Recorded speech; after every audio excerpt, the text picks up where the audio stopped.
तर आज आपण आपल्या चॅनल वरती बघणार आहोत मस्त चटकदार पाणीपुरीची रेसिपी। चला तर बघूया त्यासाठी लागणारी सामग्री आणि आम्ही ज्या टूल्स वापरतो त्या तुम्हाला डिस्क्रिप्शन मध्ये खाली लिंक्स दिलेल्या आहेत, त्या नक्की चेकआउट करा आणि व्हिडिओला लाईक, शेअर आणि सबस्क्राइब करा।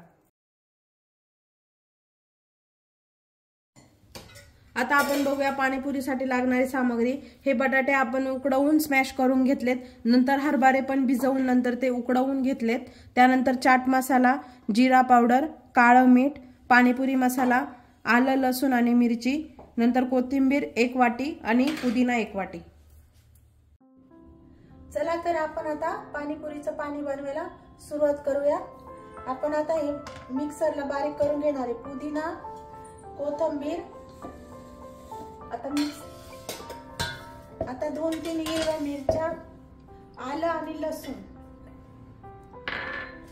पुदिना आणि कोथिंबीर। आता आपण हे पूर्ण मिक्सरला बारीक करून घेणार आहोत। आपण आता हे बारीक करून घेतले, आता या पाण्यामध्ये टाकून घेणार आहोत। आता त्यात आपण मीठ टाकून घेणार आहोत। पाणीपुरीचा मसाला टाकणार आहे 1 चमचा, थोडा चाट मसाला टाकणार आहे, जिरा पूड आणि काळं मीठ चवीपुरतं। आता हे मिक्स करून घेणार आहे।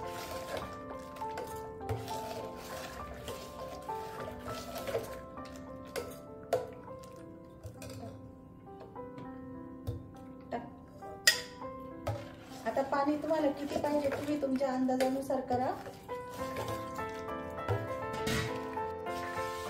आता आपण हे पाणी ना हे गाळून घेणार आहोत।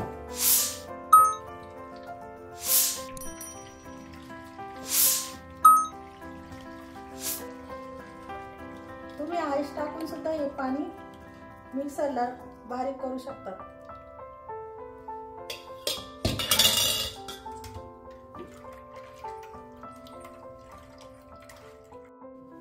आपण ही खजूर, चिंच आणि गुळाची चटणी केलेली, गोड चटणी, ती पण आपण थोडी चवीपुरती टाकू याच्यात।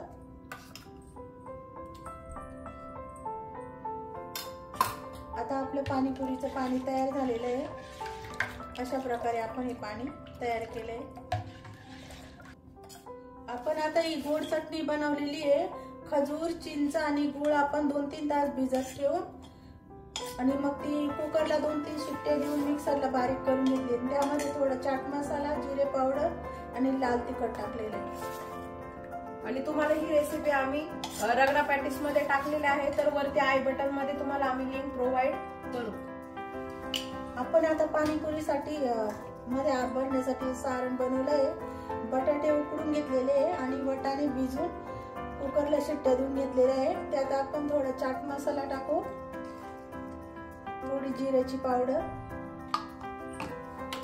आणि मीठ। तुम्ही खारी बुंदी पण टाकू शकता तुमच्या आवडीनुसार।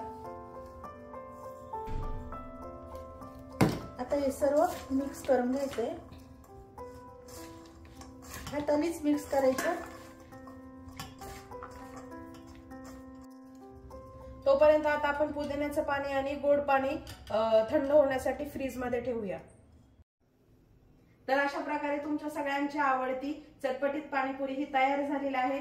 तुम्ही यावरच दही शेव वापरून दही पुरी, शेवपुरी ही बनवू शकता। आणि तुम्हाला व्हिडिओ आवडल्यास नक्की आम्हाला सबस्क्राइब करा आणि चॅनलला लाईक करा। धन्यवाद।